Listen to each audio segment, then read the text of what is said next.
alkalommal kapitányi szék rejtelmeit boncolgatta. Most viszont a Star Trek Phase 2-nek kevéssé ismert sorozatról fog nekünk beszélni. Látszani fog.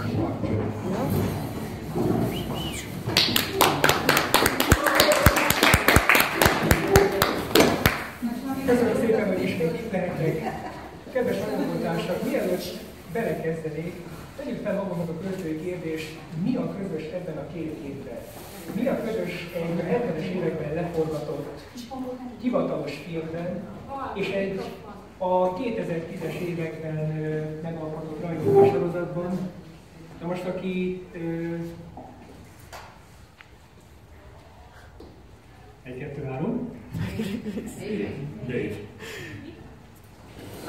Halló?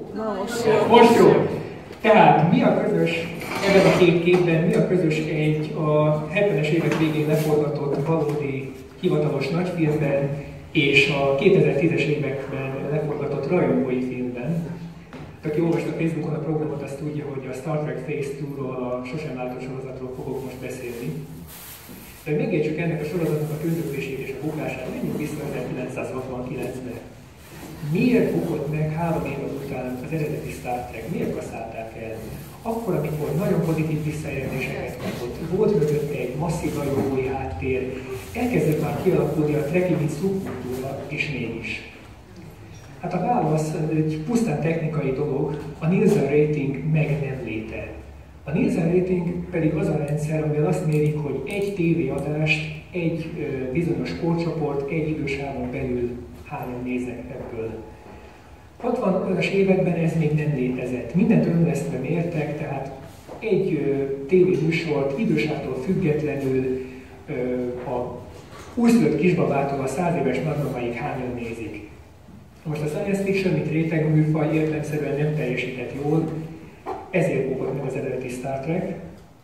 Aztán, amikor a 70-es években az NBC és más televíziós csatornák elkezdték újra műsorra tűzni az eredeti epizódokat, és a Nielsen rating már működött. Látták, hogy van egy kiugró társadalmi osztály, aki igencsak merő erre a sorozatra, ez pedig a 18-tól 40 éves korig terjedő fiatal felnőttek, ezekben is főleg a férfiak. Tehát Paramount látták, hogy van igény a Star Trekre, és felkérték Roddenberryt, hogy csináljon egy új sorozatot. Ez pedig az animációs sorozat lett, ami attól függetlenül, hogy adott pár rejtett gyöngyszemet, mint például a Yesterday-t és a Time Trapper. Azért tele volt hülye viccekkel, tele volt rózsaszín óriás triblikkel, úgyhogy ez nem az volt, amit a rajongók igazán akartak, nem csoda, hogy 2 év után ez is megkapta a kaszát. Csak aztán jött 2 film, ami újraindította a science fiction műfajt. Nem szabad elfelejteni, hogy korábban is voltak jó skifik. Ott volt a Forbidden Planet, ami Roddenberryt inspirálta, hogy megcsinálja az eredeti Star Trek-et. De ezek a filmek hiába voltak jó történetek, a kivitelezésük nagyon sokszor elég gyatra volt. Emlékszünk még a mosógép alakú robotokra és az egyéb ilyenekre.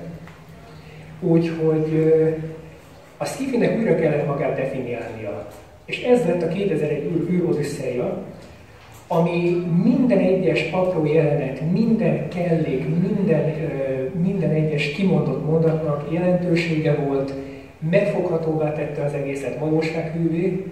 Aztán jött egy másik film, bizonyos Star Wars, lehet, hogy már hallottatok róla, ami pedig megmutatta, hogy ezt úgy is meg lehet csinálni, hogy mondjuk nem alszunk el alatta. Tehát elnézést kérek Stanley Kubrick, de azért nem egy izgalomkavalkád volt a 2001.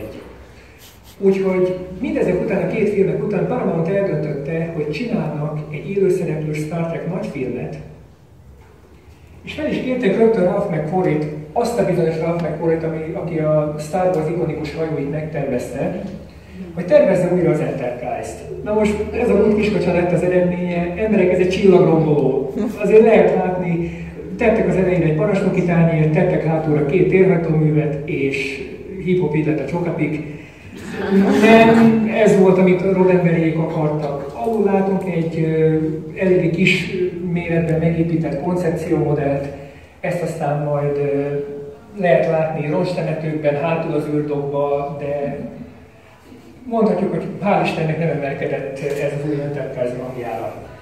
A történet is eléggé faramúci volt, a Titánok bolygója címen futott volna, és arról szólt, hogy Kirk és a legénység visszamennek a múltba, a múlt legendás titánjait kutatva, ott találkoznak a primitív ősemberekkel, megmutatják nekik a tűz használatát, ugyanúgy, ahogy Prométheusz a legendában a tüzet odaadta az embereknek, ezáltal elindítva az emberi fejlődést.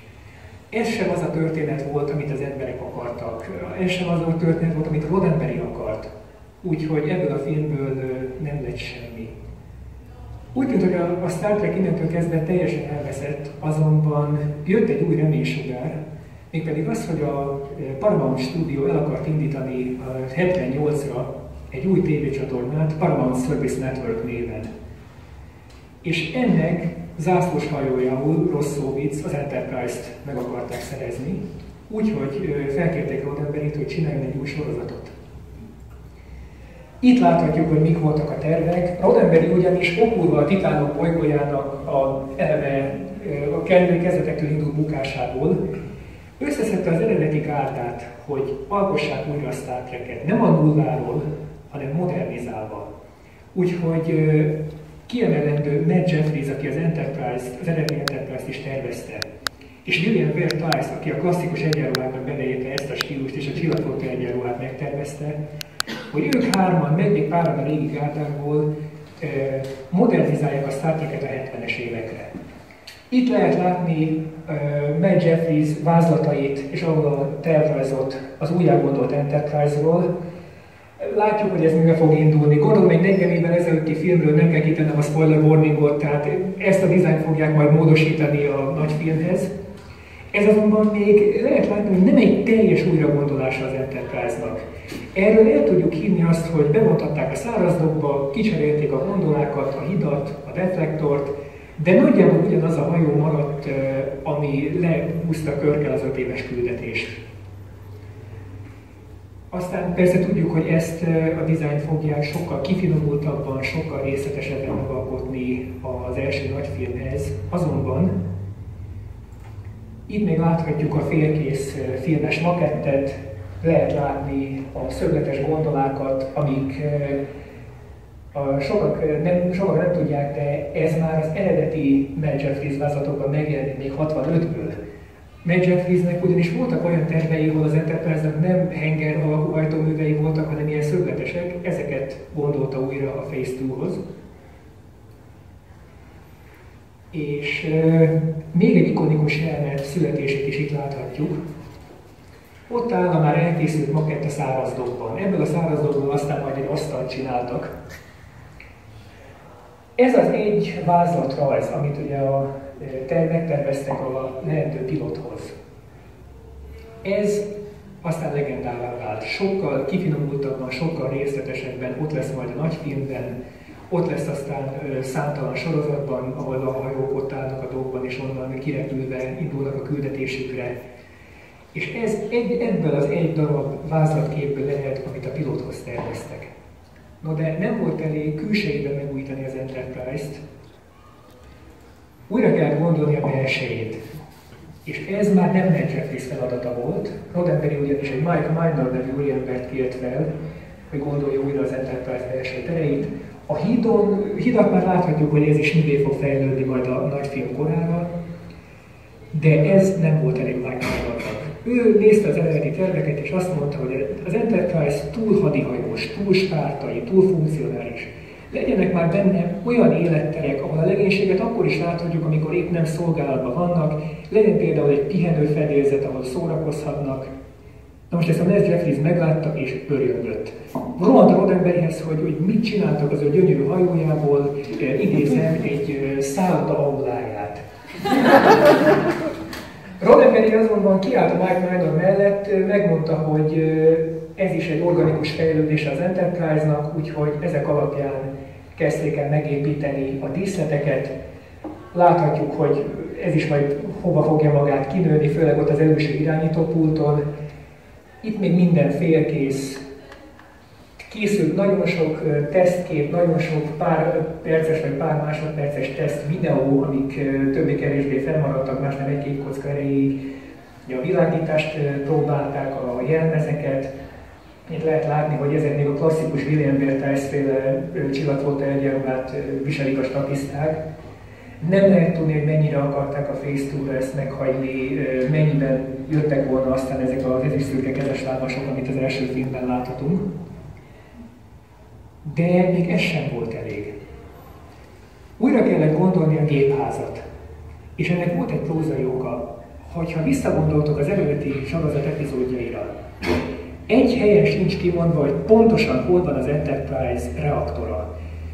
Van a gépház, ott van középen ez a kidobáló gépezet, amiben lítiumkristályok vannak. Az a reaktor. Vagy ott hátul a rácsok mögött ezek a gúlába állított csövek, az lenne a reaktor.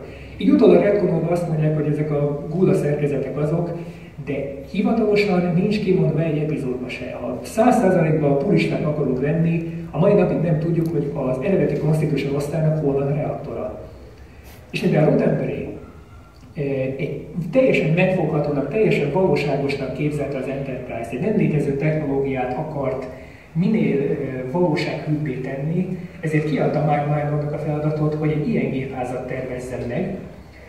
Így jelent meg a már azóta egyik Star Trek mérföldkővé váló és sokszor újra gondolt reaktortér oszlop, cikáznak benne a fények, ahogy áramlik az energia, középütt pedig van ez a sárga bordázott gömb alakú valami, ez maga a reaktortér, ahol az anyag és az antianyag találkozik. Az alsó képen egy teszt forgatásból láthatunk egy képkockát. Az, hogy ott ez az úriember miért akar rá lőni a reaktorra, ezt nem tudjuk. Az sem, hogy miért van glam rock együttes szóló énekesnek öltözve, azt sem tudjuk, talán jobb is.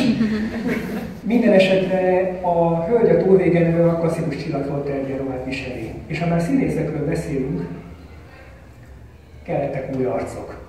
Ennek megvan a prózai oka, ugye, ahogy ezt már megtudtuk, Leonard Nimoy épp a Nem vagyok Spock korszakát élte, hallani sem akart újra a Felölcsön hegyes füleket.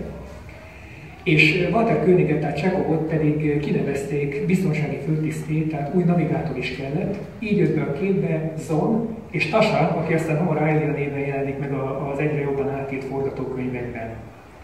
Zont David Bruton alakította volna. Ő egy telibér vulkáni, frissen kikerülve az akadémiáról, elismert zseni, azonban zöldfülű, tapasztalatlan, és nem igazán találja a helyét egy észszerűtlenül gondolkozó érzelmekkel átfűtött legénység között. Neki pedig a teljes ellentéte Ilia, ő az az egészséges erotika, amit a 70-es évek filmvászta megengedett magának.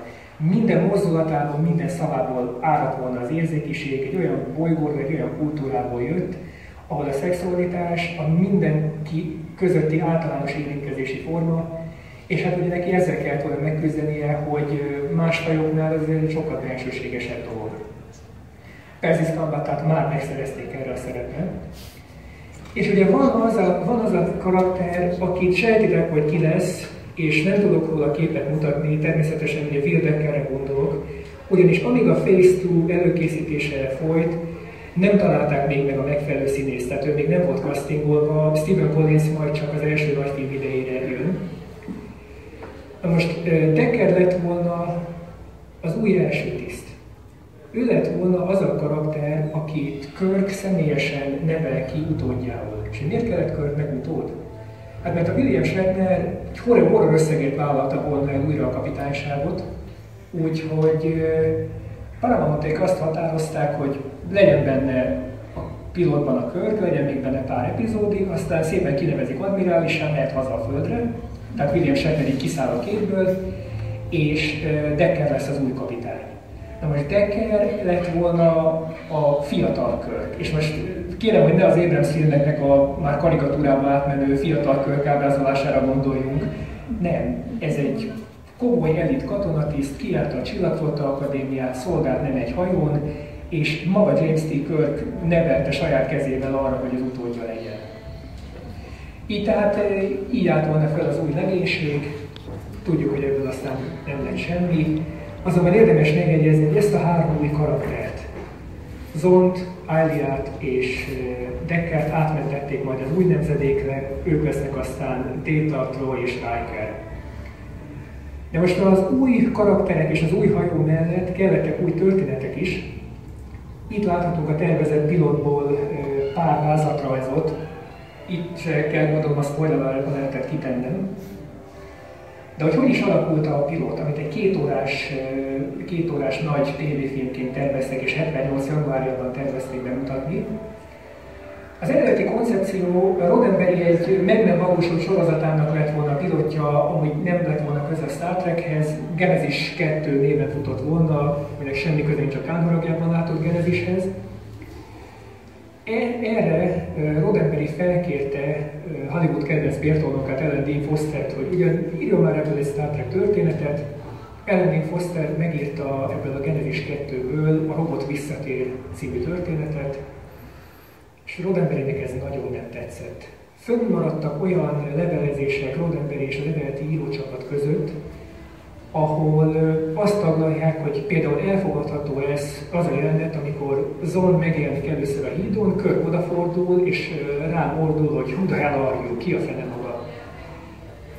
Egy Star Wars-ban mondjuk elmenne, egy modern skifiben, mondjuk egy Firefly-ban bármikor, Star Trek-ben nem. Nagyon nem, Roddenberry úgyhogy elégedetlen volt a Foster munkájával, és helyette felkérte Harold Livingstone-t, az eredeti TOS írógárda egyik alappillérét, hogy ezt a forgatókönyvet írja át, és így alakult ki az In the Image, azaz Isten képmása című történet, amiből aztán lett volna a pilot, és amiből aztán lett az első nagy film.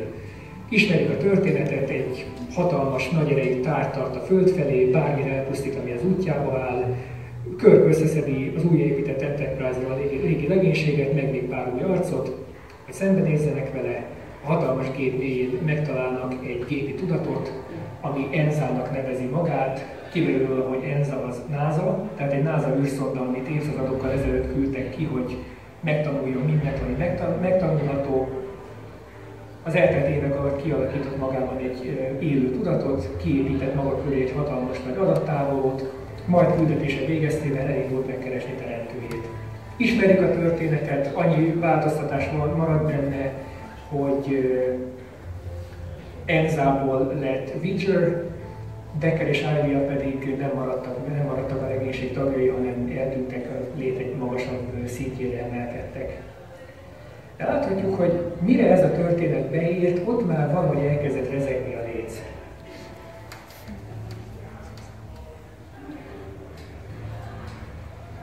Itt láthatunk pár teszt, snittet, jelmezteszt, sminkteszt, világításteszt, kamera beállításteszt, működnek-e a komputer konzolokon a kis villogó izék, hol működtek, hol nem. Minden félkész volt, minden csúszott, a díszleteket nem készítették el, a jelmezeket nem készítették el még teljesen, és valahogy nem tűnt fel Roddenberryéknek, hogy nincs a dolgokra koppintva, nem mondja senki a Paramount-tól, hogy kedveseim, ha már ennyi pénzt belétek öltünk, és azért a költségvetés egyre növekedett, továbbra is hagyják, hogy így felemás módon folytatódjon ez a projekt, úgy, hogy egyre többen léptek ki az alkotógárdából, úgy tűnt, hogy az egész halálra van ítélve, tényleg egy haláltusa volt az egész, de mi volt a háttérben. Kiderült, hogy ez a Paramount Service Networks, amit akart indítani a filmstúdió, erre semmi igény nem volt. Tehát az a TV csatorna, aminek az otthonául szolgált volna a Star Trek sorozatnak, az új Star Treknek, az egy eltűnt a semmire, itt maradt a levegőben lógva egy jó esetben félkésznek mondott valami, aztán mégis jött valami, megmentette az egészet a biztos bukástól. Ez pedig Spielbergnek volt a harmadik típusú találkozások című filmje, ami bebizonyította, hogy sem a 2001 űrodüsszeia, sem a Star Wars nem egy anomália volt a filmtörténelemben. Az emberek igenis hajlandóak beülni minőségi szkifire, és ha már a Paramount beleölt $1 millió, akkor ideje lenne megmenteni az egészet, és mégiscsak megcsinálni belőle egy élőszereplős nagyfilmet. Így született meg Star Trek The Motion Picture, az első nagyfilm. Érdemes látni, hogy ez még a Phase 2 Enterprise-nak a képe. Még csak nem is egy kifinomított képe, ez egy Matt Jeffries vázlatrajz, Tudjuk jól, hogy az Enterprise aztán nem így fog kinézni, de mégis valahogy ez itt maradt mind a készítők, mind a rajongók tudatában, mint egy ilyen árnyalak, amit a szemünk sarkából látunk, és eltűnik, hogyha oda nézünk.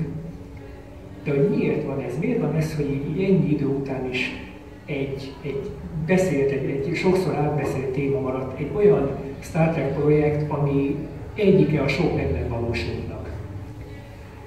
Na most mindig föltesszük magunknak a kérdést, mi lett volna, hogyha nem a nagy filmeket csinálják meg, hanem lett volna ez a sorozat. Lett volna ekkora jelenség a Star Trek? Lett volna aztán új nemzeti sorozat? Nem tudhatjuk, ugye a történelemben nincsen mi lett volna, ha, és hát nem tudunk visszaugrani az időben, mert még nincs félrehajtóművünk. Úgyhogy itt maradt egy ilyen fantomként, egy olyan fantomként, amiben igyekeztek aztán ismét életet lehelni. Itt láthatjuk a plakátjait a rajongói sorozat Phase 2-nak, ami nem csak, hogy a Paramount-tól megkapta az engedélyt, hogy hivatalosan ezt a nevet használja, hanem az eredeti forgatókönyvekből adaptálva megalkották a saját történeteiket, és még teljesen újakat is. És hogy miért van ez? Miért van ez, hogy ennyire ragaszkodnak a rajongók ehhez? Miért van ez, hogy más neveken, más szereplőgárdákkal, akár más hajókkal is, de ezt az élet igyekszünk feltámasztani. Ott van a Continuous, amit az előbb láttok, ott van a Farragut, ott van az Exeter. Mindezek a rajongói sorozatok, amik az eredeti sorozat idejében vagy akkor játszódnak. Hát azért, kedves barátaim, mert mi rajongók ilyenek vagyunk. Ugyanúgy, ahogy nem vált volna be egy teljes újragondolás Ralph McQuarrie által, ugyanúgy, ahogy a rajongók már akkor is az eredetit akarták, azt a hangulatot, azt a látványt. Ugyanúgy akarjuk ezt most is. Ragaszkodunk ehhez a még mindig nem megkopott, még mindig önmagát megújítani képes látványvilághoz, hangulatvilághoz. És ezért van, hogy ennyi idő után is egy soha meg nem látott sorozat, soha meg nem alkotott sorozat ennyi mindnyájunkat meginspirál. Még egy 3D grafikust is Budapestről. Köszönöm!